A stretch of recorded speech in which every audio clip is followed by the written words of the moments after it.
Oke, mari kita langsung masuk ke paparan ini dan bongkar habis-habisan kenapa detik ini juga adalah peluang paling emas buat kreator kecil di YouTube.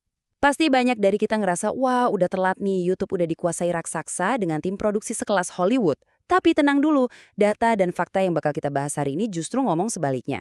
Kita bakal lihat gimana pergeseran sistem algoritma sekarang benar-benar ngeruntuhin tembok besar buat para pemula. Di paparan ini, kita bakal bahas 6 hal penting. Pertama, era emas YouTube. Kedua, menembus mitos editing.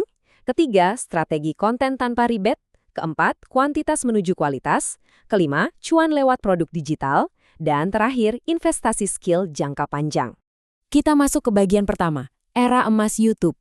Gimana ceritanya algoritma sekarang malah berpihak ke kreator kecil? Nah, ini alasan kuat kenapa kamu nggak perlu takut bikin konten durasi panjang.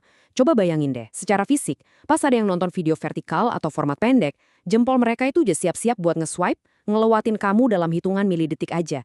Gampang banget digantiin. Tapi beda ceritanya sama format horizontal yang panjang. Penonton itu harus secara sadar muter layar HP mereka. Dan rotasi layar ini, itu adalah bentuk komitmen loh. Mereka ngunci perhatiannya ke kamu. Sulit buat mereka sekedar swipe pergi gitu aja. Ini ngebangun tingkat kepercayaan dan keintiman yang bener-bener nggak bisa dibeli sama format video pendek yang serba instan. Fakta yang paling gila sekarang adalah, kamu udah nggak butuh lagi jutaan subscribers buat menangin persaingan. Serius deh, YouTube sekarang punya tim khusus yang aktif banget ngedorong kreator-kreator kecil yang belum terkenal langsung ke homepage bersebelahan persis sama raksasa-raksasa YouTube. Syaratnya cuma satu, kualitas retensi konten yang objektif. Kalau kamu bisa bikin penonton betah nonton dari awal sampai akhir, sistem bakal langsung ngangkat video kamu. Murni karena audiens emang suka. Lanjut ke bagian kedua, menembus mitos editing. Waktunya kita buang jauh-jauh fantasi produksi tingkat dewa. Coba deh kita lihat realita dari channel Keluarga Endeso. Mereka ini sukses besar, bangun audiens yang super masif, tapi dengan nilai produksi yang benar-benar sederhana. Nggak pakai kamera mahal, nggak ada lighting studio jutaan rupiah. Ini tuh kayak tamparan realita yang sehat banget buat kita. Kalau mereka aja bisa, berarti kita harus nurunin ego. Audiens zaman sekarang itu nyari keaslian, guys. Bukan sekedar konten sempurna yang dipoles habis-habisan. Jadi poin krusialnya begini. Transisi video yang heboh, animasi 3 dimensi yang memukau, atau filter warna yang dramatis, jujur aja itu semua cuma gimmick. Itu sekedar kosmetik. Yang mutlak dan wajib, alias must to have, adalah ngasih value atau nilai nyata ke penonton. Bisa berupa wawasan baru, solusi buat masalah mereka, atau sekedar hiburan yang tulus. Tanpa value, kosmetik semahal apapun nggak bakal bisa nyelamatin video kamu. Kita masuk ke bagian ketiga, strategi konten tanpa ribet. Kita bakal bahas 3 format praktis yang nyaris nggak butuh diedit. Kalau kita udah sepakat buang kosmetiknya, terus kita harus rekam apa dong? Nah, ada 3 format brilian yang bisa kamu mulai hari ini juga. Pertama, format dokumentasi perjalanan. Nggak usah sok jadi master kalau emang masih pemula, rekam aja proses kamu dari titik nol. Kedua, bangun di ruang publik. Tunjukin proses mentah sehari-hari waktu kamu bikin suatu karya, lengkap sama gagal-gagalnya. Dengan ngubah mindset dari bikin karya seni sempurna, jadi sekedar dokumentasi harian, kamu otomatis ngebuang beban berat dan bikin persona kamu terasa jauh lebih otentik. Terus yang ketiga, format ahli. Sebagai contoh nyata buat format ahli ini, mari kita lihat konten kelas Excel dari Ignatius Ryan.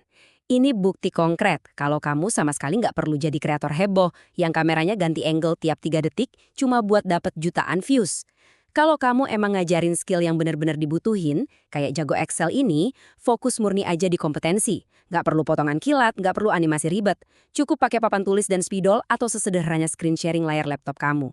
Orang datang buat belajar, bukan nonton film action. Lanjut ke bagian 4, kuantitas menuju kualitas. Gimana caranya nemuin formula kemenangan kamu lewat volume?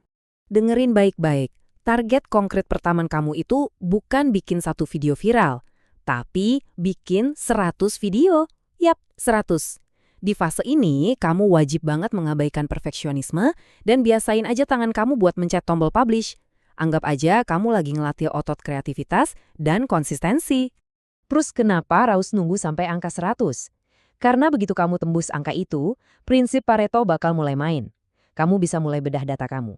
Dari 100 video itu, cari 20% video dengan performa paling top. Apa sih benang merah dari video-video sukses itu? Topiknya kah? Gaya bicaranya? Di titik inilah kamu akhirnya nemuin apa yang sebenarnya dimau sama audiens spesifik kamu, bukan sekedar nebak-nebak di ruang hampa. Kita masuk ke bagian 5, cuan lewat produk digital. Waktunya ngebahas monetisasi di luar sekedar ngandelin AdSense YouTube. Perbandingannya di sini benar-benar jomplang. Kalau kamu jualan produk fisik, katakanlah buku cetak, kamu harus pusing mikirin biaya produksi, ongkos logistik, pengiriman, yang mana ujung-ujungnya bikin margin keuntungan kamu tipis banget. Tapi coba lilik produk digital, kayak e-book. Biaya marginalnya nol. Kamu cuma bikin satu kali tapi bisa dijual tak terhingga dan duitnya langsung masuk ke kantong kamu. Artinya apa? Kamu nggak butuh jutaan subscribers buat bisa hidup layak dari internet. Tapi, tunggu dulu. Sebelum kamu mulai jualan, ada insight yang dalam banget nih dari Raditya Dika. Dia sadar kalau penonton stand-up komedinya itu bayar bukan sekedar buat dengerin orang ngelucu. Proposisi nilai yang sebenarnya mereka beli adalah pelarian selama 2 jam dari masalah hidup mereka yang pusing.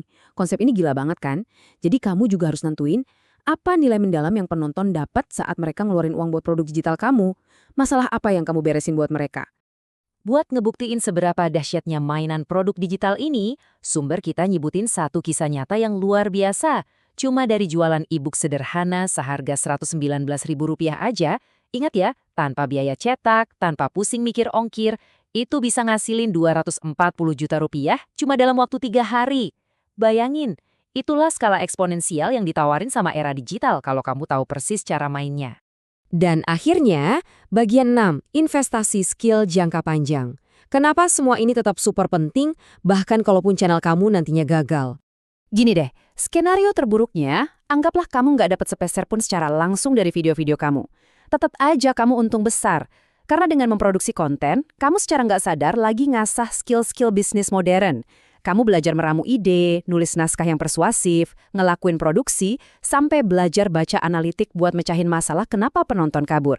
Keterampilan ini tuh ibarat gudang senjata yang nggak ada matinya, dan bakal kepake terus di industri apapun yang mau kamu masuki ke depannya. Coba renungin ini bentar deh. Di era sekarang, di mana AI atau kecerdasan buatan pelan-pelan mulai ambil alih kerjaan teknis, kemampuan buat mengartikulasikan pikiran kamu dan mengkomunikasikan keahlian unik kamu dengan jelas ke manusia lain, itu jadi nilai tawar yang luar biasa mahal. Belajar komunikasi yang efektif secara online itu benar-benar senjata ampuh buat ngamanin karir kamu di masa depan. Jadi pertanyaannya sekarang, dengan algoritma yang lagi mihak ke kita, tanpa perlu pusing editing, dan ada peluang cuan luar biasa dari produk digital, apa sih yang masih nahan kamu buat nekan tombol record hari ini?